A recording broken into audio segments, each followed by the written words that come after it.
एव च पतितानां पावनेभ्यो वैष्णवेभ्यो नमो नमः।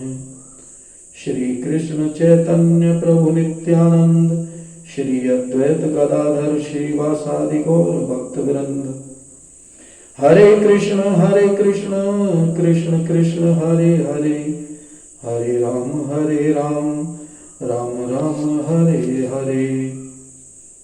परम ब्रह्म परम धामं पवित्रं परमं भवान्, पुरुषं शाश्वतं दिव्यमादिदेवमजं विभुम्।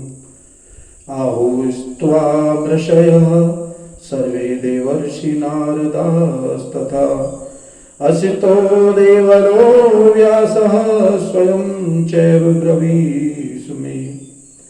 सर्वमेतद्रुतं मन्ये यन्मां वदसि केशव, नहि ते भगवन् व्यक्तिं विदुर्देवा न दानवा।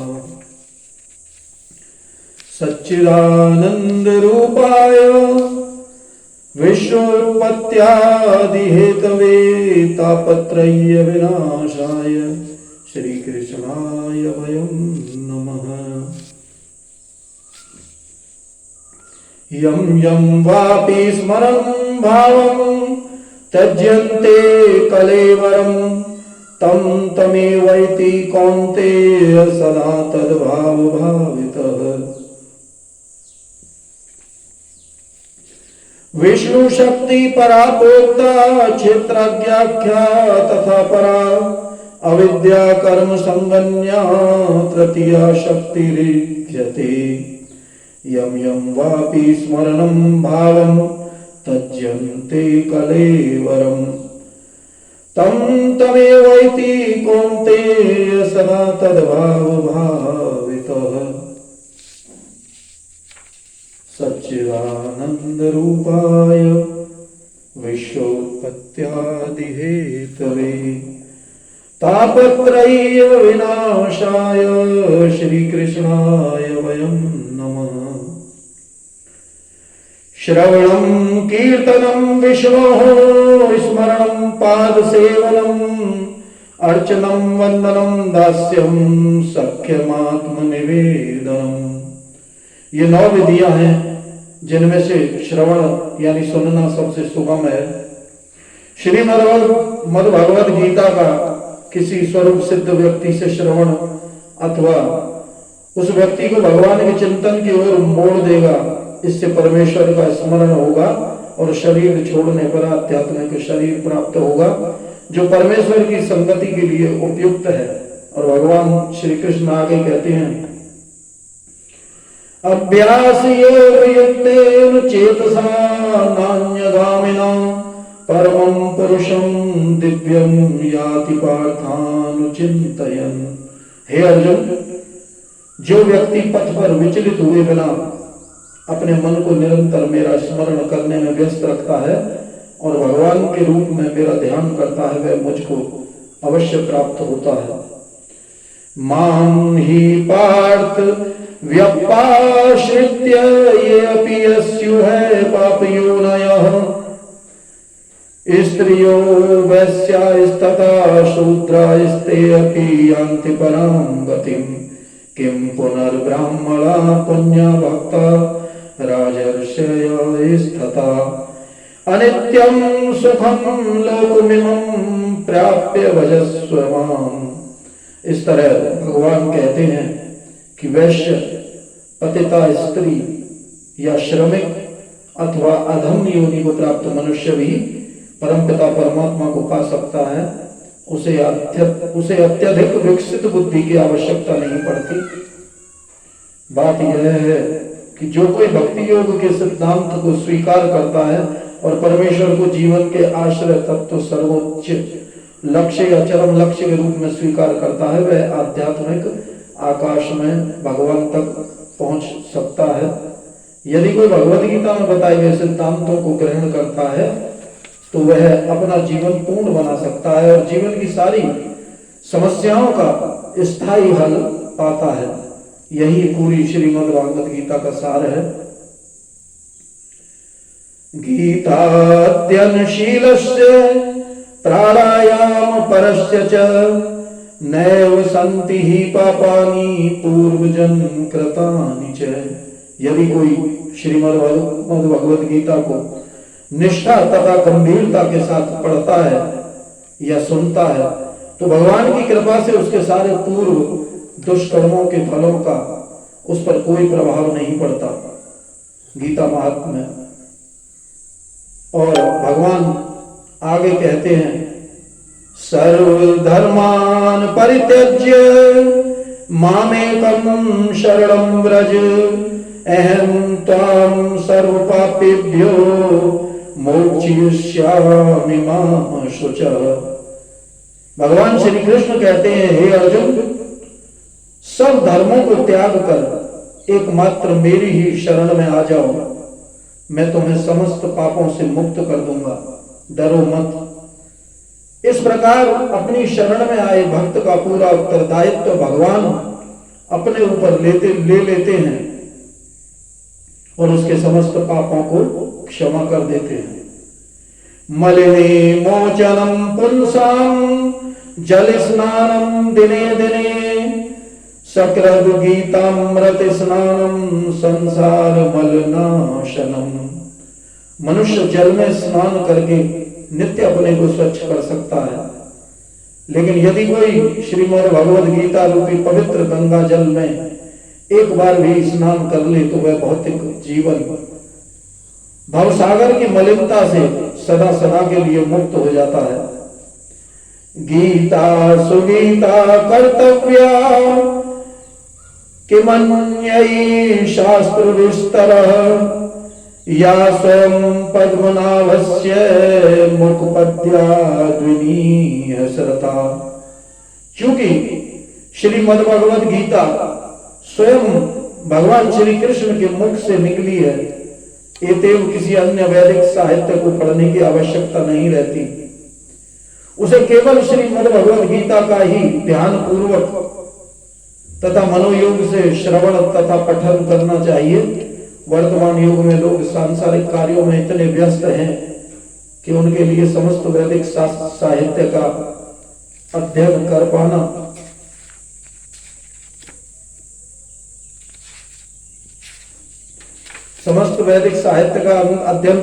संभव नहीं है, परंतु इसकी आवश्यकता भी नहीं है।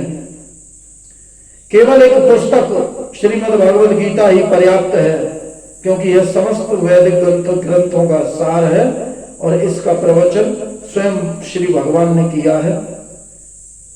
भारतामृत सर्वस्वं विष्णु वक्त्राद्विनीह श्रुतं गीता गंगोदकं पीत्वा पुनर्जन्म न विद्यते। जो गंगाजल पीता है वह मुक्ति प्राप्त करता है। एते उसके लिए क्या कहा जाए, जो श्रीमद् भगवद गीता का अमृत पान करता हो। भगवद गीता महाभारत का अमृत है और इसे भगवान श्री कृष्ण यानी मूल विष्णु ने स्वयं सुनाया है। मद भगवद गीता भगवान के श्री मुख से निकली है और गंगा भगवान के श्री चरण कमलों से निकली है। निसंदेह भगवान के मुख तथा चरणों में कोई अंतर नहीं है, लेकिन निष्पक्ष अध्ययन से हम पाएंगे कि भगवद गीता गंगा जल की अपेक्षा अधिक महत्वपूर्ण है। सर्वोपनिषदो गावो दोग्धा गोपाल नंदन पार्थो वत्स सुधीर भोक्ता दुग्धम गीतामृतम महत। यह गीतोपनिषद श्रीमद् भगवद गीता जो समस्त उपनिषदों का सार है, ये गौ के तुल्य है और ग्वाल बाल के रूप में विख्यात भगवान श्री कृष्ण इस गौ को दुह रहे हैं। अर्जुन बछड़े के समान है और सारे विद्वान तथा शुद्ध भक्त श्रीमद् भगवद गीता के अमृत में दूध का पान करने वाले हैं।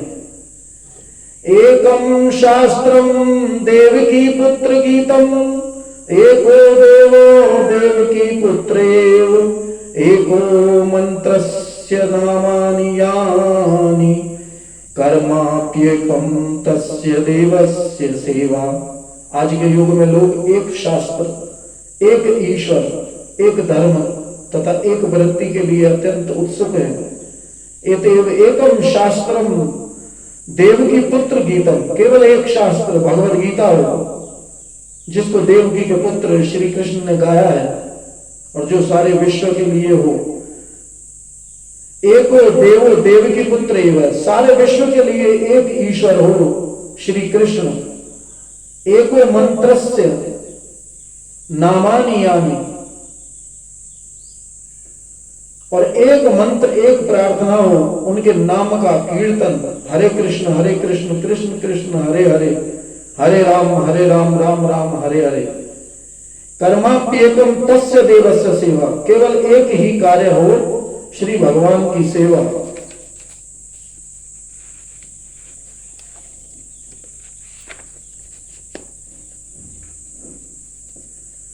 न च मां तानि कर्माणि निबन्धनन्ति धनञ्जय, उदासीन वदासीनमसक्तं तेषु कर्मसु।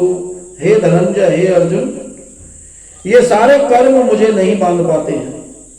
मैं उदासीन की भांति इन सारे भौतिक कर्मों से सदैव विरक्त रहता हूं। तात्पर्य यह है, इस प्रसंग में यह नहीं सोच लेना चाहिए कि भगवान के पास कोई काम नहीं है। वे अपने वैकुंठ लोक में सदैव व्यस्त रहते हैं। ब्रह्म संहिता में कहा गया है, आत्मा रामस्य तस्यास्ति प्रकृत्या न समागमः। वे सतत दिव्य आनंद में आध्यात्मिक कार्यों में रत रहते हैं, किंतु इन भौतिक कार्यों से उनका कोई सरोकार नहीं रहता। सारे भौतिक कार्य उनकी विभिन्न शक्तियों द्वारा संपन्न होते रहते हैं। वे सदा ही इस सृष्टि के भौतिक कार्यों के प्रति उदासीन रहते हैं। यहां पर उच्च न्यायालय के न्यायाधीश का उदाहरण दिया जा सकता है, जो अपने आसन पर बैठा रहता है। उसके आदेश से अनेक तरह की बातें घटती रहती है। किसी को फांसी दी जाती है, तो किसी को कारावास की सजा मिलती है, तो किसी को प्रचुर धनराशि मिलती है, तो भी वह उदासीन रहता है। उसे इस हानि लाभ से कुछ लेना देना नहीं रहता। इसी प्रकार श्री भगवान भी सदैव उदासीन रहते हैं, यद्यपि प्रत्येक कार्य में उनका हाथ रहता है। वेदांत सूत्र में कहा गया है, वे इस जगत के द्वंद्वों में स्थित नहीं है, वे इन द्वंद्वों से अतीत हैं, न ही इस जगत की सृष्टि तथा प्रलय में ही उनकी आसक्ति रहती है। सारे जीव उनके पूर्व कर्मों के अनुसार विभिन्न योनियां ग्रहण करते रहते हैं और भगवान इसमें कोई व्यवधान नहीं डालते। मयाध्यक्षेण प्रकृतिः सूयते सचराचरम् हेतुनानेन कौन्तेय जगद्विप परिवर्तते। भगवान श्री कृष्ण कहते हैं, हे कुंती पुत्र, यह भौतिक प्रकृति मेरी शक्तियों में से एक है और मेरी अध्यक्षता में कार्य करती है, जिससे सारे चर तथा अचर प्राणी उत्पन्न होते हैं और इसके शासन में यह जगत बारंबार सृजित और विनष्ट होता रहता है। यहां पर यह स्पष्ट कहा गया है कि यद्यपि परमेश्वर इस जगत के समस्त कार्यों से पृथक रहते हैं, किंतु इसके परम अध्यक्ष यानी निर्देशक वही बने रहते हैं। परमेश्वर परम इच्छामय है और इस भौतिक जगत के आधार भूमि स्वरूप हैं, किंतु इनकी सभी व्यवस्था प्रकृति द्वारा की जाती है। भगवद गीता में भी कृष्ण यह कहते हैं, मैं विभिन्न योनियों और रूप वाले जीवों का पिता हूं। जिस तरह पिता बालक उत्पन्न करने के लिए माता के गर्भ में वीर्य स्थापित करता है, उसी प्रकार परमेश्वर अपनी चितवन मात्र से प्रकृति के गर्भ में जीवों को प्रविष्ट करते हैं और वे अपनी अंतिम इच्छाओं तथा कर्मों के अनुसार विभिन्न रूपों तथा योनियों में प्रकट होते हैं। अतः भगवान इस जगत से प्रत्यक्ष रूप में आसक्त नहीं होते, वे प्रकृति पर दृष्टिपात करते हैं। इस तरह प्रकृति क्रियाशील हो उठती है और तुरंत ही सारी वस्तुएं उत्पन्न हो जाती हैं। क्योंकि वे प्रकृति पर दृष्टिपात करते हैं, इसलिए परमेश्वर की ओर से तो निसंदेह क्रिया होती है, किंतु भौतिक जगत के प्राकट्य से उन्हें कुछ लेना देना नहीं रहता। स्मृति में एक उदाहरण मिला है जो इस प्रकार है, जब किसी व्यक्ति के समक्ष फूल होता है तो उसे उसकी सुगंधि मिलती रहती है, किंतु फूल तथा सुगंधि एक दूसरे से विलग रहते हैं। ऐसा ही संबंध भौतिक जगत तथा भगवान के बीच है। वस्तुतः भगवान को इस जगत से कोई प्रयोजन नहीं रहता, किंतु वे ही इसे अपने दृष्टिपात से उत्पन्न तथा व्यवस्थित करते हैं। सारांश के रूप में हम कह सकते हैं कि परमेश्वर की अध्यक्षता के बिना प्रकृति कुछ भी नहीं कर सकती, तो भी भगवान समस्त कार्यों से पृथक रहते हैं। औजानन्ति मां मूढ़ा मानुषीं तनुमाश्रितं परं भावमजानन्तो मम भूतमहेश्वरम्। श्लोक 11 अध्याय 9 श्रीमद् भागवत गीता यथारूप। जब मैं मनुष्य रूप में अवतरित होता हूं तो मूर्ख मेरा उपहास करते हैं, वे मुझ परमेश्वर के दिव्य स्वभाव को नहीं जानते। इस अध्याय के पूर्ववर्ती श्लोकों से स्पष्ट है कि यद्यपि भगवान मनुष्य रूप में प्रकट होते हैं, किंतु वे सामान्य व्यक्ति नहीं होते। जो भगवान सारे विराट जगत का सृजन, पालन तथा संहार करता हुआ, वह मनुष्य नहीं हो सकता। तो भी ऐसे अनेक मूर्ख हैं जो कृष्ण को एक शक्तिशाली पुरुष के अतिरिक्त और कुछ नहीं मानते। वस्तुतः वे आदि परम पुरुष हैं, जैसा कि ब्रह्म संहिता में प्रमाण स्वरूप कहा गया है, ईश्वरः परमः कृष्णः, अर्थात वे परम ईश्वर हैं। कृष्ण परम ईश्वर है। ईश्वर या नियंता अनेक हैं और वे एक दूसरे से बढ़कर प्रतीत होते हैं। भौतिक जगत में सामान्य प्रबंध कार्यों का कोई न कोई निर्देशक होता है, जिसके ऊपर एक सचिव होता है, फिर उसके ऊपर मंत्री तथा उससे भी ऊपर राष्ट्रपति होता है। इनमें से हर एक का नियंत्रक होता है, किंतु एक दूसरे के द्वारा नियंत्रित होता है। ब्रह्म संहिता में कहा गया है कि कृष्ण परम नियंता है। निसंदेह भौतिक जगत तथा वैकुंठ लोक में, दोनों में ही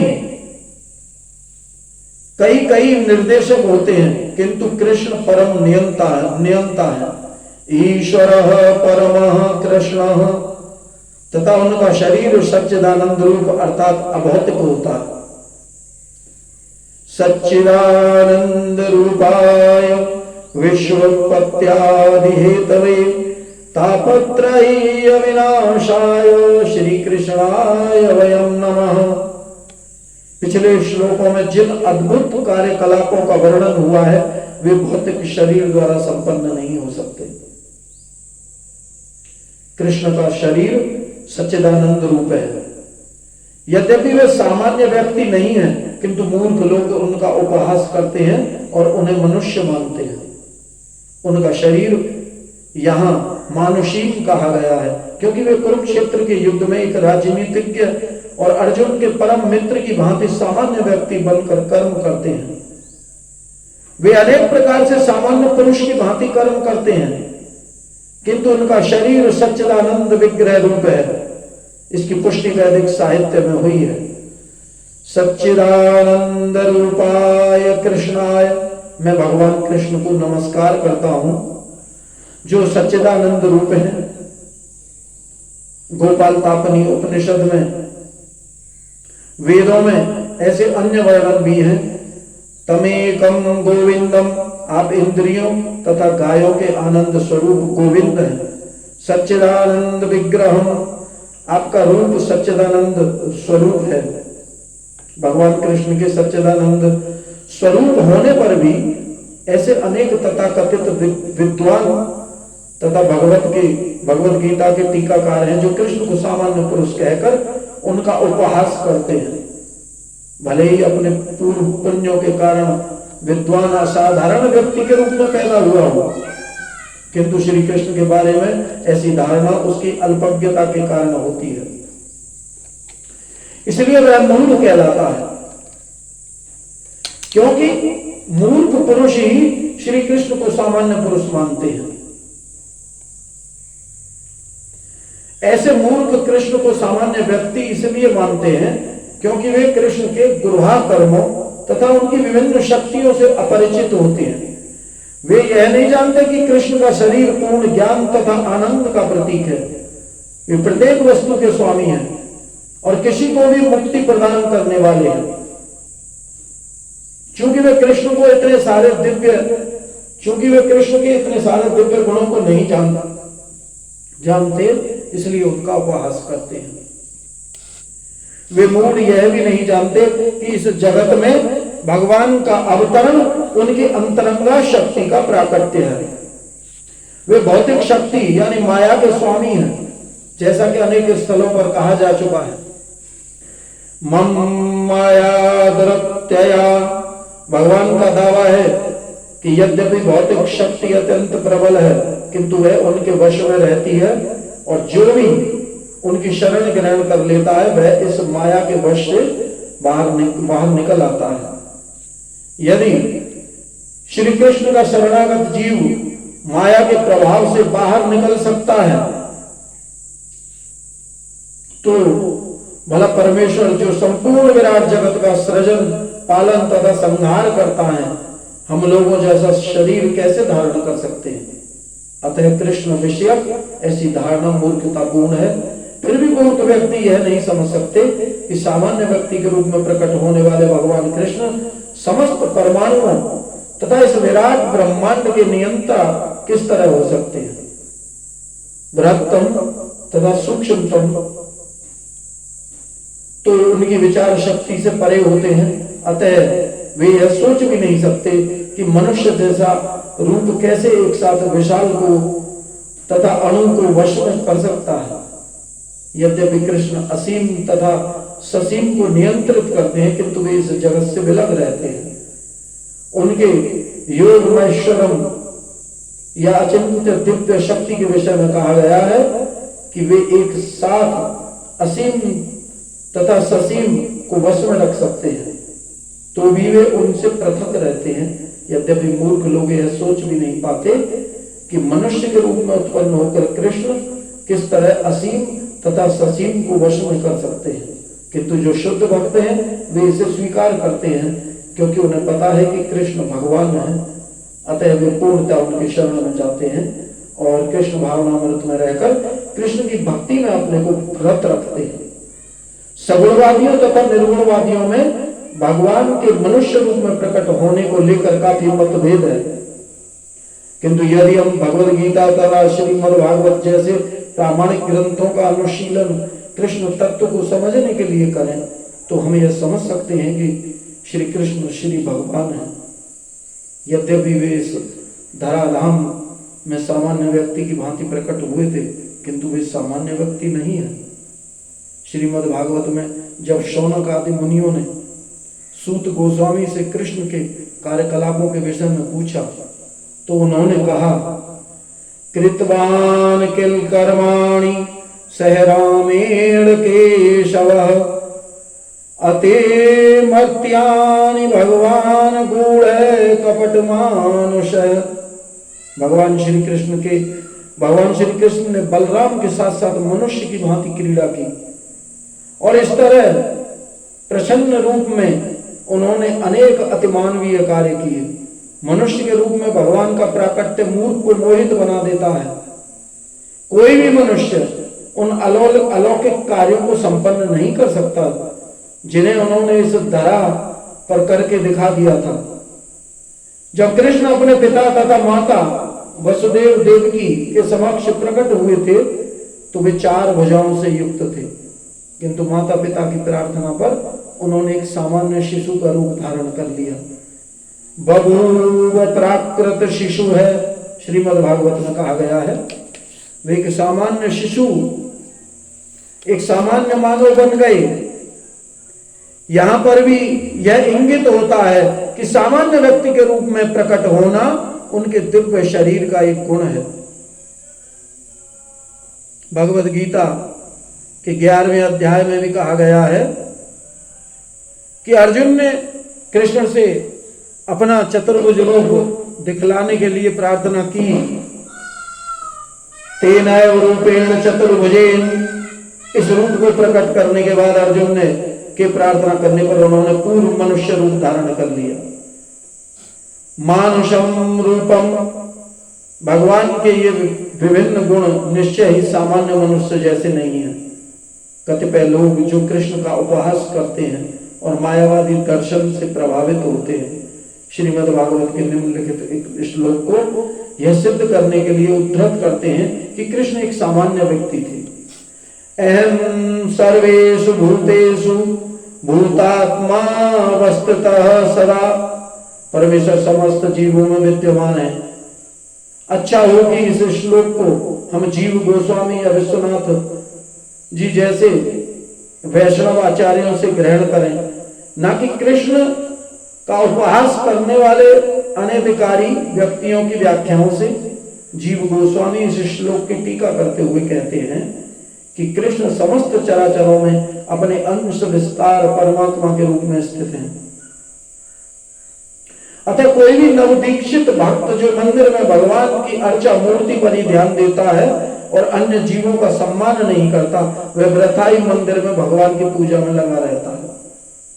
भगवत भक्तों के 3 प्रकार हैं, जिनमें से नवदीक्षित सबसे निम्न श्रेणी के हैं। नवदीक्षित भक्त अन्य भक्तों की अपेक्षा मंदिर के अर्चा विग्रह पर अधिक ध्यान देते हैं। अतः विश्वनाथ चक्रवर्ती चेतावनी देते हैं कि इस प्रकार की मानसिकता को सुधारना चाहिए। भक्त को समझना चाहिए, चूंकि कृष्ण परमात्मा के रूप में प्रत्येक जीव के हृदय में विद्यमान है, अतः प्रत्येक व्यक्ति परमेश्वर का निवास या मंदिर है। इसलिए जिस तरह कोई भक्त भगवान के मंदिर का सम्मान करता है, वैसे ही प्रत्येक जीव का सम्मान करना चाहिए जिसमें परमात्मा निवास करता है। अतः प्रत्येक व्यक्ति का समुचित सम्मान करना चाहिए, कभी उपेक्षा नहीं करनी चाहिए। ऐसे अनेक निर्विशेषवादी हैं जो मंदिर पूजा का उपहास करते हैं। वे कहते हैं चूंकि भगवान सर्वत्र हैं, तो फिर अपने को हम मंदिर पूजा तक ही सीमित क्यों रखें? यदि ईश्वर सर्वत्र है तो क्या वे मंदिर या अर्चा विग्रह में नहीं होंगे?